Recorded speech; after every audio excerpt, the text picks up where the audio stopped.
اچھا مفتی صاحب، ان ساری چیزوں سے ہٹ کے ایک بڑا امپورٹنٹ مسئلہ جس پہ آپ بڑی بات بھی کرتے رہتے ہیں، عدالتی خلا پہ، جی اس کی وجہ سے تھوڑی وضاحت فرما دیں. ایک تو یہ وضاحت فرما دیں کہ شرعی طور پہ وہ جائز ہے یا ناجائز ہے، کیونکہ بعض دفعہ ہم یہ دیکھتے ہیں کہ حالات خرابی کے باوجود بھی مرد کو اللہ نے ہمت طاقت دی ہے کہ وہ صبر کرتا ہے، برداشت کرتا ہے، کہتا ہے میں نے نہیں دینی، تو ایک آسان سا طریقہ عدالت سے جائے اور اس کو لے لے. تو اس کی شرعی حیثیت بھی بتا دیں پلیز، اور پھر اس کا معاشرے میں جو نقصان ہو رہا ہے اس کے حوالے سے بھی بتا دیں. 3 چیزیں ہیں جن کو گڑبڑ کر دیا جاتا ہے. ٹھیک ہے. ایک ہے طلاق، ٹھیک ہے. ایک ہے خلا، ایک ہے فسخ نکاح. ٹھیک ہے. یہ تینوں الگ الگ چیزیں ہیں. ٹھیک ہے. طلاق کا مطلب مرد جب طلاق دے گا، اس کا قرآن نے طریقہ بتایا کہ ایک طہر میں 1 2، اگلے میں دوسری 2، اکٹھی 3 دے دیں تو اس کے حکام ہے. ٹھیک ہے. تو وہ اس میں مرد ہی ہے، مرد دے گا تو طلاق ہوگی، ادروائز نہیں ہو سکتی. ٹھیک ہے. دوسرا ہے خلا. خلا بھی اصل میں طلاق ہی ہے. ٹھیک ہے. اور جن علماء نے خلا کو طلاق نہیں قرار دیا، فسخ نکاح قرار دیا، تو اس میں بھی یہ بات سب کے نزدیک اجماع امت ہے. اس میں دیوبندی، بریلوی، اہل حدیث، شیعہ سب متفق ہیں کہ چاروں امام متفق ہیں کہ خلا ایک ایگریمنٹ ہے، شوہر کی مرضی کے بغیر نہیں ہو سکتا وہ. ٹھیک ہے. سورہ بقرہ کی آیات سے بھی صاف پتہ چلتا ہے فلا جناح علیہما فی مفتدت بھی. مرد اور عورت پہ کوئی گناہ نہیں ہے کہ عورت پیسے دے کے مرد سے ایگریمنٹ کر کے اپنی جان چھوڑا. فدیہ میں ایگریمنٹ ہوتا ہے نا. ٹھیک ہے.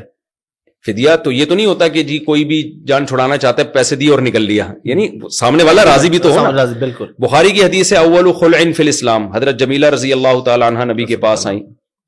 حدیث کا عنوان ہے کہ اسلام میں سب سے پہلے خلا کا واقعہ. تو جمیلہ آئیں، حضرت ثابت کے بارے میں کہا کہ میں نہیں رہنا چاہتی. وہ یعنی شکل و صورت کے لحاظ سے بہت زیادہ فرق تھا.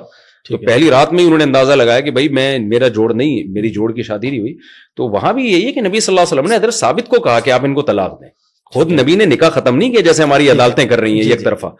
تو طلقھا، آپ نے فرمایا ان کو طلاق دو. اور اس پر بھی امت کا اجماع ہے کہ یہ طلاق کا حکم استحباب کا تھا، کوئی یقینی حکم نہیں تھا. ٹھیک ہے. حضرت کیونکہ شریعت نے قرآن سے ہمیں پتہ چلتا ہے کہ نکاح توڑنے کا اختیار اللہ نے مرد کے پاس رکھا ہے. اور یہ تمام آسمانی مذاہب میں کہ عورت آئے گی اپنی مرضی سے، لیکن نکاح ختم مرد کی مرضی کے بغیر نہیں ہو سکتا. چند صورتوں میں وہ میں بھی آپ کو بتاتا ہوں. تو وہاں بھی یہ کہ نبی نے ان کو کہا کہ آپ ان کو طلاق دے دیں تو یہ مہر واپس لے لیں. تو انہوں نے طلاق دی ہے باقاعدہ، بخاری کی حدیث ہے. تو یہ جو آج کل خلا کے بارے میں ہو گیا نا، کورٹ خلا دے دے، تو جج اپنی بیوی کو خلا دے سکتا ہے، دوسروں کی بیویوں کو نہیں دے سکتا. ٹھیک ہے نا. تو یہ ایسا نہیں ہے کہ ہماری عورتوں پہ بھی گورنمنٹ قبضہ کر لے کہ جب چاہے گورنمنٹ چاہے جی نکاح ختم کر لے، ایسا نہیں ہوتا. وہ ایک جج صاحب بیٹھے ہوئے تھے، وہ کہنے لگے میں نے 1 ہفتے میں پتہ نہیں اتنی عورتوں کو خلا دی، طلاق دلوائی ہے نا. تو ایک سیدھا سادہ سا بندہ تھا، اس نے کہا جج صاحب آپ اپنی بیوی کو دے سکتے ہیں، دوسروں کی بیویوں کو آپ کو کے پاس کب سے رائٹ ہو گیا. تو خلا ایگریمنٹ ہے. ٹھیک ہے.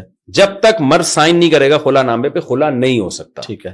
یہ پہلی یہ، اور یہ اجماعی مسئلہ ہے. قرآن میں او یعفو الذی بیدہ عقدۃ النکاح، قرآن کہہ رہے جس کے پاس نکاح کی چابی ہے، عقدہ ہے، نکاح ختم کرنے کا رائٹ مرد کے پاس ہے. ٹھیک ہے.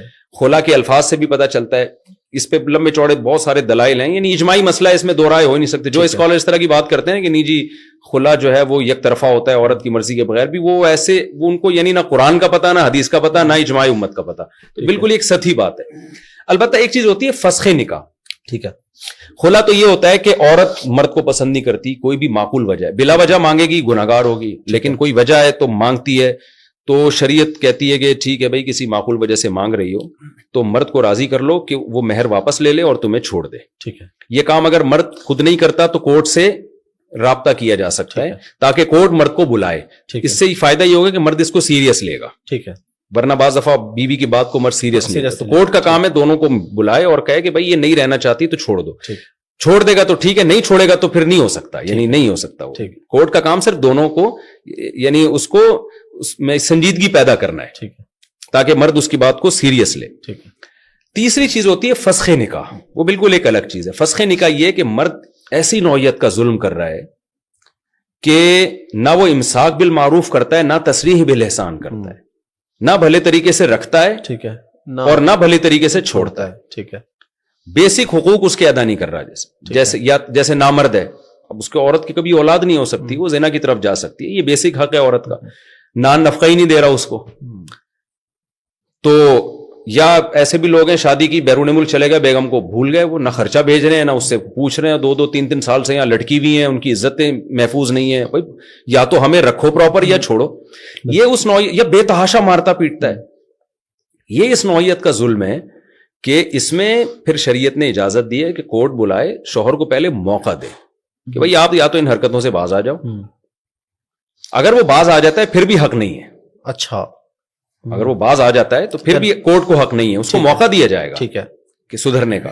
جیسے بیرون ملک جا کے بیوی کو بھول گیا ہے تو کورٹ اس کو آرڈر کرے گی بھئی آپ آئیں یا اس کے یا لے کے جائیں بیوی کو, وہ کہتا ہے میں نہیں آ رہا, تو یہ متعنت کہلاتا ہے. ٹھیک ہے, کہ نہ حقوق دینے پہ آمادہ ہو رہا ہے اور نہ رکھنے پہ آمادہ ہو رہا ہے. پھر عورت ثابت کرے گی عدالت میں کہ بھئی یہ ظالم آدمی ہے, اور یہ آج کل تو وہ وکیلوں نے پیپر نکالا ہوا ہے, وہ اسی مارتا پیٹتا ہے اور وہ سارے نا اس سے سائن لے لیتے ہیں, وہ ایک فارمیٹ بنایا ہوا انہوں نے. ایسا نہ ہو جو حقیقت میں کوئی ناقابل برداشت ظلم ہو رہا ہو. ناقابل برداشت میں اس لیے کہہ رہا ہوں, خواتین اس لفظ سے بھی چڑ جاتی ہیں کہ ناقابل برداشت, یعنی برداشت کے قابل ہو رہا ہے تو پھر ٹھیک ہے. دیکھیں 100% دنیا میں نہ بیوی صحیح ہوتی ہے نہ مرد صحیح ہوتا ہے, کوئی بھی ٹھیک نہیں. تو ایسا نہیں ہے کہ جی ایک دن غصے میں ایک تھپڑ لگا دیا تھا, غلط کیا ایک تھپڑ بھی, لیکن اس پہ خلا نہیں بنتا ہے کہ بھی ایک دفعہ ونس اپون اے ٹائم اس نے مجھے ٹھیک ہے جو ہے وہ گالی دے دی تھی, یا ونس اپون اے ٹائم اس نے تھپڑ لگا دیا تھا, تو یہ تو غلط ہے, لیکن اتنی باتوں پہ نہیں ہوتا. ٹھیک ہے, تو واقعی ظلم ہو رہا ہو تو پھر عورت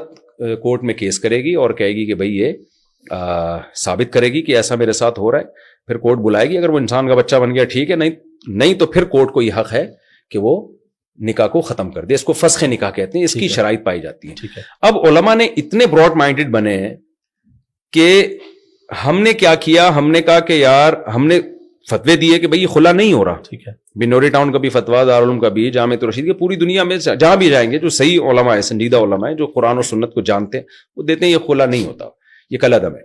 لیکن علماء نے اتنے براڈ مائنڈڈ بن گئے کہ ہم نے کہا یار چلو خلا نہیں ہے, لیکن اگر فسخ نکاح والی شرائط پائی جا رہی ہیں, یعنی کیس ہم نے اسٹڈی کیا, ہم نے دیکھا کہ یار عورت پہ بہت ظلم ہو رہا ہے, اور اس نے ثابت بھی کیا ہے, ہوائی باتیں نہیں ہیں, ٹھیک ہے, ظلم ہو رہا ہے اور مرد نہیں سدھرنے کے لیے تیار, تو ہم نے یہاں تک کر لیا کہ ہم نے کہا کہ خلا کا کورٹ نے لفظ استعمال کیا, لیکن ہم کہتے ہیں کورٹ کو شریعت کا نہیں پتا خلا اور فسخ کیا ہوتا ہے, تو ہم اس کو فسخ سمجھ لیتے ہیں. تو ہم نے وہاں نکاح کے ختم ہونے کا فتویٰ دیا ہے, عورت کو سپورٹ کیا علماء نے. ٹھیک ہے, یعنی اتنے براڈ مائنڈڈ علماء بن کے عورت کو سپورٹ کر رہے ہیں, کیونکہ لوگ سمجھتے ہیں کہ یہ سب مردوں کے حقوق ہیں. ہم نے بہت سارے فتوے ایسے بھی دیے ہیں کہ خلا مان لیا ہم نے, حالانکہ اس میں خلا کا لفظ تھا. ہم نے کہا چلو یار جج کو بیچارے کو نہیں پتا نا خلا کیا ہوتا ہے, فسخ نکاح کیا ہوتا ہے, تو ہم فرض کر لیتے ہیں یہ فسخ کو پیار سے خلا کہہ رہا ہے, ٹھیک ہے نا, لیکن فسخ نکاح کی شرائط پائی جاتی ہے. لیکن 99.9% کیس وہ ہیں جس میں نہ فسخ نکاح کی شرائط پائی جاتی ہیں اور اس میں عدالت دھڑا دھڑ طلاقیں دے رہی ہے. یہ بالکل حرام ہے, ناجائز ہے. اس بیس پہ ایک عورت کہیں نکاح کرے گی وہ کالعدم ہوگا, وہ زنا کہلائے گا. اچھا, زیادہ تر کیسز ایسے ہیں, یعنی جو لا آپ کا بن چکا ہے, جنرل مشرف نے بنایا تھا یہ لا, اس میں نے الفاظ پڑھے اور پریکٹیکلی بھی ایسا ہو رہا ہے. کوئی بھی خاتون عدالت میں جاتی ہے, وہ کہتی ہے میرا میاں بہت اچھا, مجھے پسند ہی وسیم بھائی ہے. ٹھیک ہے نا, بھائی کیوں کہہ رہی ہے اس کو, وہ محلے والے سب اس کو بھائی کہتے ہیں, یا مجھے پسند غفار ہے. ٹھیک ہے, عدالت پابند ہے, اس کو خلا دے گی. تو یہ سب کچھ ہو رہا ہے, اس سے ہمارا فیملی سسٹم ہو گیا تباہ ہو رہا ہے. بالکل, تو اس میں یہ خلا کورٹ اگر دے دے گی تو یہ کالعدم ہوگا. ٹھیک ہے, بعض دفعہ عورت شوہر پہ الزام لگاتی ہے بڑے سنگین, لیکن کوئی دلیل نہیں ہوتی اس کے پاس, تو صرف الزام سے تو نہیں بات چلتی نا. تو وہاں بھی کورٹ اگر خلا کی ڈگری پکڑا دے گی, کالعدم ہے وہ خلا, پھر وہ کہیں اور شادی کرے گی, وہ زنا ہوگا. تو اس پہ ہم چیخ رہے ہیں لیکن کوئی سنوائی نہیں ہو رہی ہے. یہ بڑا بہت اہم, تو اس پہ آواز اٹھانی چاہیے باقی شرعی عدالت میں. یہ تو آپ نے اپنے فیملی سسٹم کو تباہ کر رہے ہیں آپ. ابھی تو بہت سی خواتین کو پتہ نہیں, ورنہ یہ کیا ہو رہا ہے. اچھا, اس کے سائیڈ ایفیکٹ کتنے زہریلے ہیں. ایسے کیسز میرے پاس بہت آ چکے ہیں. بہت سی خواتین نے اس کو کمائی کا دھندا بنا لیا. ایک مرد سے شادی کی, بچہ پیدا ہو گیا, کورٹ سے جا کے خلا لے کے 18 سال تک کا بچے کا خرچہ ملے گا, اور بچہ بھی عورت کی کسٹڈی میں. ہماری عدالتیں آدھا اسلام لے رہی ہیں, آدھا نہیں لے رہی. اب اسلام کہتا ہے کہ بچے کا خرچہ باپ پر ہے, لیکن تعلیم پھر باپ کی مرضی کی ہوگی. آپ ہفتے میں کم از کم ایک دن باپ کے پاس چھوڑیں گی, وہ نہیں ہو رہا. باپ 18 سال تک پیسے دے رہا ہے, جب چاہتا ہے ملاقات نہیں ہوتی اس کی. کورٹ میں 2 دن حاضری ہے, اس میں بھی عورت کی مرضی ہے, لائے نہ لائے. لانے کا, آنے جانے کا, کنوینس کا خرچہ باپ کے ذمے. پھر وہ بچے کو باپ کے خلاف ورغلاتی رہے گی, اس کا دماغ خراب. ایسے ایسے کیسز آئے ہیں, بچہ کہہ رہا ہے تم چور ہو, تم ڈاکو ہو, باپ کو کہہ رہا ہے. تو خودکشی کے کیسز آئے ہیں, باپوں نے گولیاں مار کے اپنے آپ کو ہلاک کیا ہے. اور قتل کے کیسز آئے ہیں, جب ڈپریشن میں آپ جا رہے ہو تو مکمل اس میں جو ہے نا وہ